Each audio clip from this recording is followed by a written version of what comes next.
watch to see what he will say unto me, and what I shall answer when I am reproved. And the Lord answered and said, Write the vision, make it plain upon tables, that he may run that readeth it. For the vision is yet for an appointed time, but at the end it shall speak, not lie. Though it tarry, wait for it, because it will surely come. It will not tarry. Let me ask you several questions. How did Michael Jordan become the best basketball player in the world? And how did Donald, your fired Trump, rise up from the ashes of bankruptcy to the heights of success again? And how did I leave a small little island called Bermuda and go on in my life to become the CEO of several companies, an author, a speaker, a minister, and visit Africa, Europe, South America, Central America, traveling around the world to deliver a message of hope and empowerment to people from all walks of life? The answer is simple: vision. If you're going to take your life from ordinary to extraordinary, you must have a vision for your life. When you move out of the ordinary to begin your journey to greatness, you will encounter many, many roadblocks. And your vision is going to help you to focus on where you intend to go, where you intend to end up, and not the roadblocks. It helps you with your focus primarily. Vision is the ability to tell yourself that I'm going after something more in my life. It is also knowing that this is God's way of gently nudging you to become something more, to do something more, something better, something greater.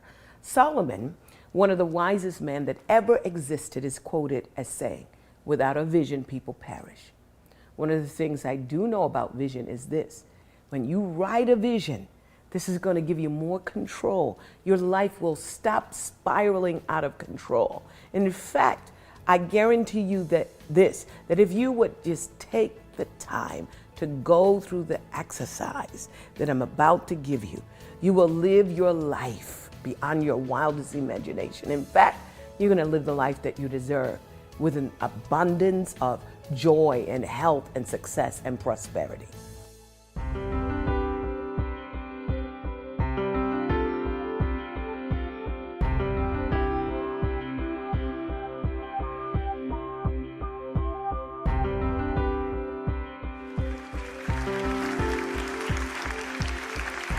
Stephen Covey believes that most people struggle with life balance simply because they haven't paid the price to decide what is really important to them. So let's talk a little bit about vision.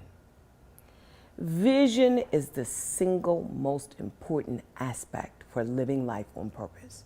Without it, you will become frustrated, you will lack direction, you will be unable to fulfill your purpose and maximize your potential. Number two, a vision gives you deliberate focus on the end results or your consummate outcome. When you write that vision down, you have more focus. Your vision requires goals. Here's the thing: never ever set goals which are not directly related to your vision. What does that do? It helps you to put yourself where you see yourself. If you cannot see it, you cannot have it. Your vision requires strategies. Why do we need to attach strategies to vision? Because when you move into a new realm or you have new opportunities, you don't want to use the same old strategies. And when you need new strategies, you're going to know that, because the old ones are just no longer going to work. When you talk about strategies, your strategies have to be sharp, they got to be bold, they got to be focused, they got to be flexible, and they got to be specific. And this is why writing the vision is important. It helps everything to come back into divine alignment. Vision is necessary, just like strategy and just like goals. And if you write your strategies and if you have goals, it's going to help you to know how to deal with life and how to deal with crisis and how to deal with problems and how to overcome them and how to become and how to do. And it's basically going to help you with your focus so that you can surmount every obstacle that comes into your way. Vision helps you with your life strategies, with your educational strategies, with your relational strategies, with your financial strategies. It helps you to discern what revenue generating strategies I need. It helps you with your leadership strategies, your prayer strategies, your spiritual growth and development strategies. It helps you with transitional strategies. Look at those words, strategies. Crisis strategies, business strategies, wealth building and investment strategies. Those of you that are industry leaders, everyone knows that if you're going to stay on the edge and continue to be number one, you are going to have industry specific strategies. And then those of you that are involved in changing this world at a global level, you need global strategies. And then here's another caveat. Many of us want health, but we haven't sat down to plot our lives out with health strategies. We need physical health, mental health, psychological health. So when you write your vision, several things happen. It brings you back to focusing on, what do I really want in life? Who do I want to do life with? You are able to then look at your family, whether it's immediate or extended, so that you can develop a strategy to keep your family together, to keep the dynamics, to heal anything that's going on that might have caused you to be offended. It gives you the ability for personal growth, development. You're able to look at your career and say, look, if I didn't have to make money, what would I attempt to do if I definitely knew that I could not fail? This is important, and I think what Robert Schuller said is so important. If you knew that you could not fail, what would you do? When you have a vision, you're able to deal with networks, either extending the platforms of your networks, you're able to deal with relationships, you're able to select the kind of recreation you want to get involved with so that you can renew the fun things that you like to do. And you're able to do it with specificities. When you write a vision, you're able to deal with your spiritual growth, your spiritual development. You're able to deal with worship, fellowship, your spiritual needs. Writing a vision is so important because without vision, without action, without a dream, you're living a life of drudgery. Vision without action, therefore, is a dream that never can come to pass. Action without vision is simply passing time. Vision is making a positive difference. And this is what Joel Barker said. I love this particular quote. It's a quote from someone that should have made the quote anyway. She said, the greatest tragedies in life are people who have sight but no vision. How apropos for Helen Keller to challenge us about having vision.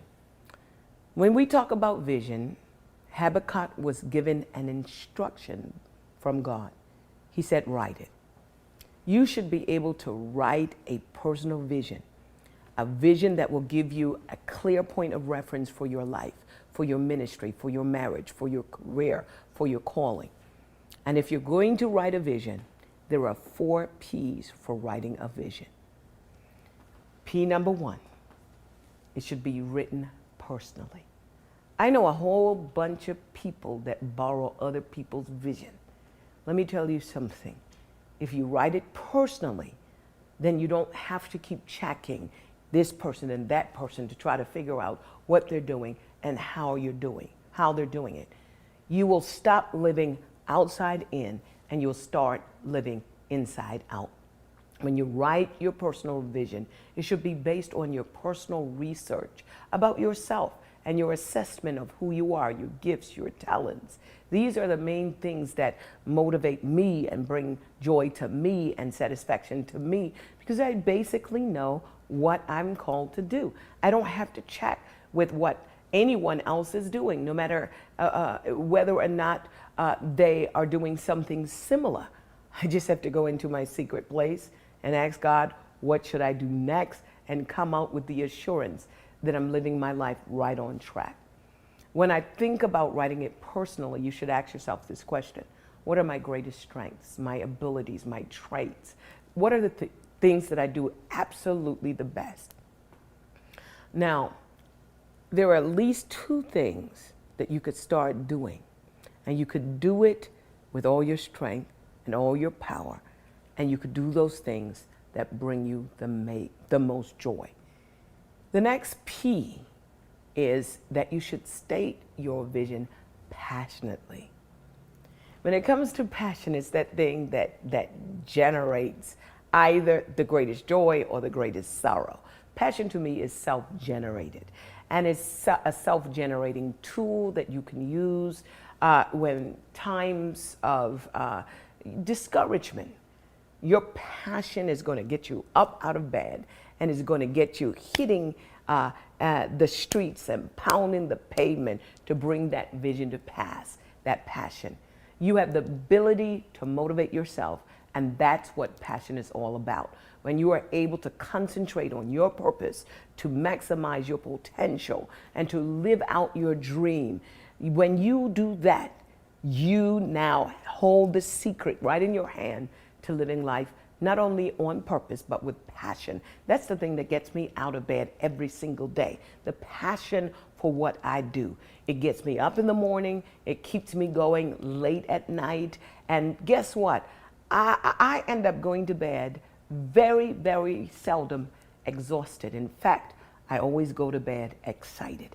I have to tell myself, you better go to sleep so that you could wake up in the morning. And sometimes I go to bed and I feel like, wow, I almost don't want to go to sleep because I don't want to miss out on something that potentially and possibly take me further into realizing my dreams and goals. One of the things about passion is that it's an attitude, and your attitude sets the mood for everyone and everything around you. They get excited because you're excited, especially those people that work with you and work for you. If you are excited about something and fascinated about something, then people's fascination and excitement is turned on as well. One of the things that someone once said, and they said it like this: chase down your passion like it's the last bus of the night. This is what a guy by the name of Glad Adams, and look at his name, Glad, of all names, and he has the right to talk about passion. Here's the next P. You've got to state your vision presently. The Bible says in Proverbs 23:7, as a man thinketh in his heart, right now. State it presently, not I will do this. State it presently. There's something that goes on in the human psyche that when you state it presently, automatically you are giving yourself permission to do it and to do it now. Well, what should you be doing in the present season? Not tomorrow, not the next day, in the present season. One of the things I say is, I'm not where I need to be, but thank God I'm not where I used to be. So it's okay. I'm okay right now. I'm on my way. But what do I need to do right now? Vision is one of those things that so many people ask about. How do I write my vision? How do I make it plain? Where do I start? And when you hear the word vision, it sounds so overwhelming. But I'm going to tell you, I'm going to give you about 10 different areas that you can begin to write your vision in. And if you write your vision in these 10 areas, I believe that you're going to be able to live your life beyond your wildest imagination. God bless you. Join Dr. Cindy Trimm for these next live appearances.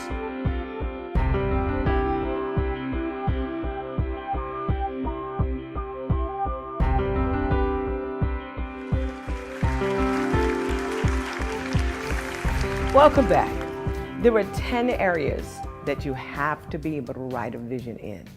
When we talk about vision, people usually get overwhelmed because they're thinking, oh my goodness, there's so much for me to think about. But I'm going to make it very, very simple for you.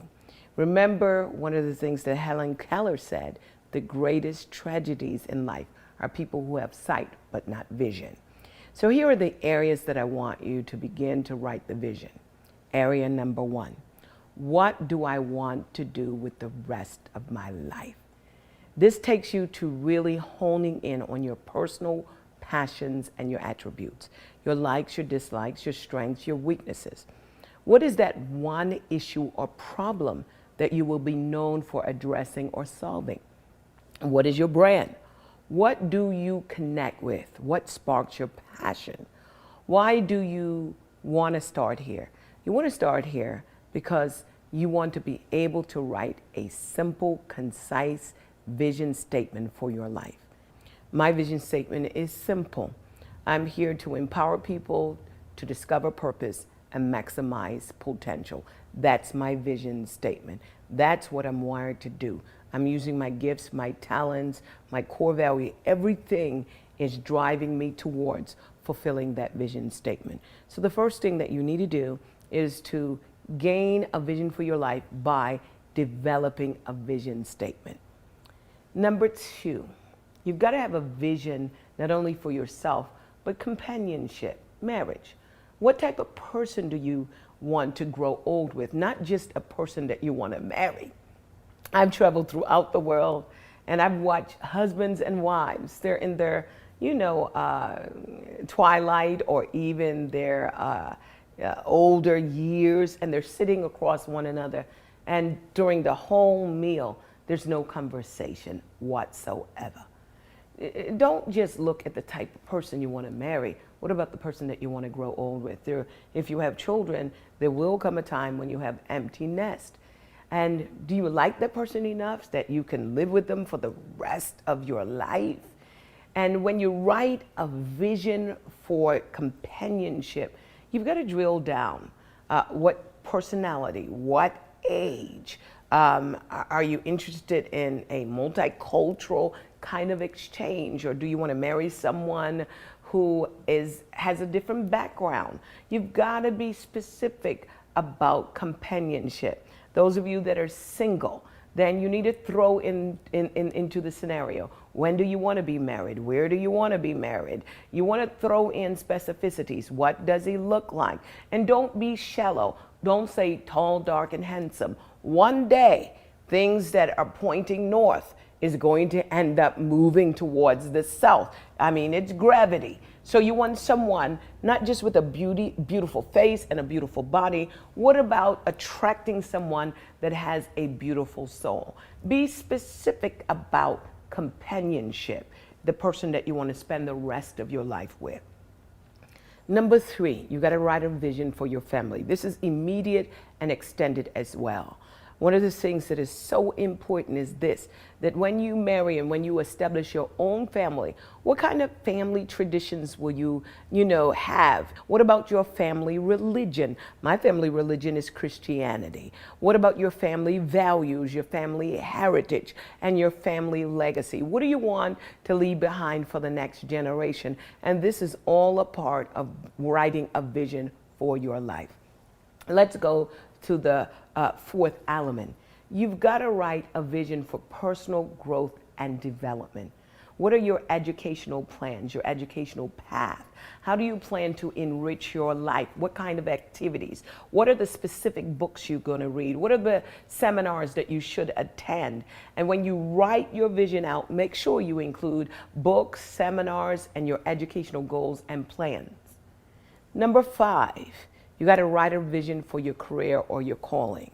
Robert Schuller said, Robert Schuller posed a question, what would you attempt to do if you knew you would never fail? I like Nike, just do it.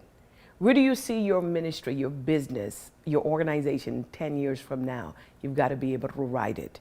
What or who do you need to draw to your business or your organization? You've got to ask the question, do you need a board? What does your organizational or business model look like?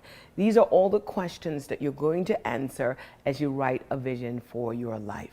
Number six, what about your friends and colleagues? This is an area we usually don't even think about.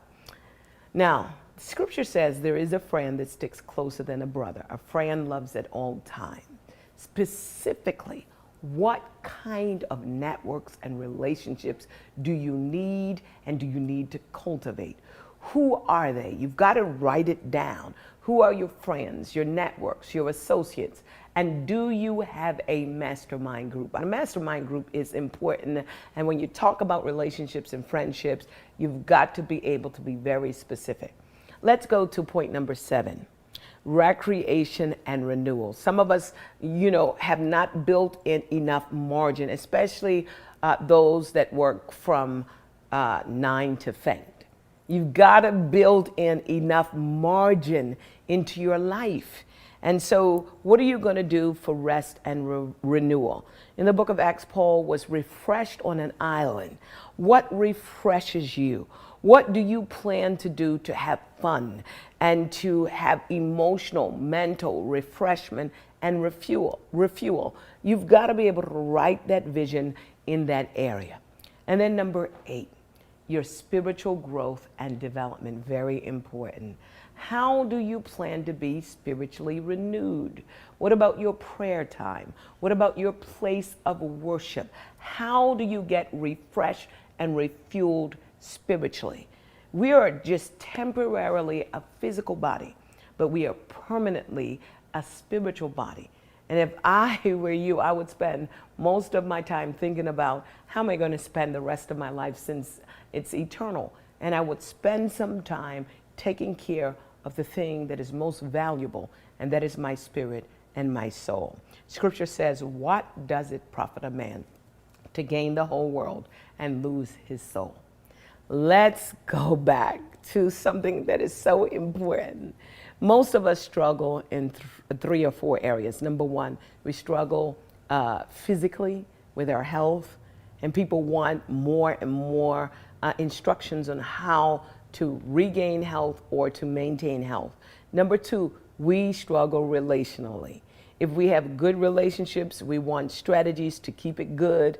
And if we have relationships that are going sour, we usually want a strategy for us to fix the relationship or heal the relationship or get a better relationship. And then we struggle financially. So let's talk about this, because if you don't have money, you want to get money. If you have money, you want to keep it. You want to leverage it. And so you've got to write a vision for financial stability. Now, here's some serious questions that you should ask yourself. How much do I want to retire with? This is going to require you to write an annual budget, which includes income and expenditure. What are you prepared to exchange for money? Whether it's a product or a good or a service. So if you don't have enough money and you're writing a vision for your life, you have to understand that there is always an exchange that is going on. People are going to give you money for an exchange, as an exchange or as a means of exchange, but you've got to exchange it for something. Either it's going to be a good or a product or a service. What are you prepared to exchange for the type of money that you want? And then here's something that's very important. How much money specifically do you need to live on? And how are you going to get from that first figure that you wrote down, whether it's $1 million or $2 million, or whether it's 100,000, what do I need to retire? And this is going to determine what you do on a day-to-day basis.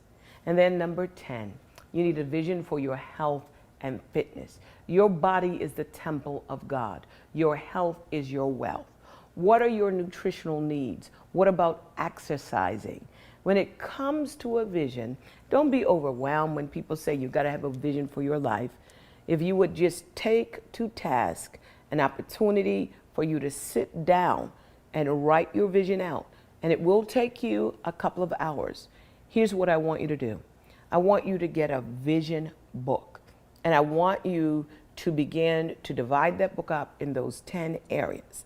I need you to be able to allocate your time so that on a specific day, you would begin to take some time, focus time to write out in its totality these areas and be specific about your vision. Make it specific, make it personal, make it passionate, and make it present. And as you write this out, guess what's going to happen? You're going to be able to use your vision to establish goals, and then use those goals to bring about a strategy to bring it to pass. As you set your goals, You're going to be able to set it according to specific time frames, yearly, quarterly, monthly, daily. When you write your vision, it's going to help you to prioritize. You might be able to say, okay, Dr. Trimm, you got me now, but how do I make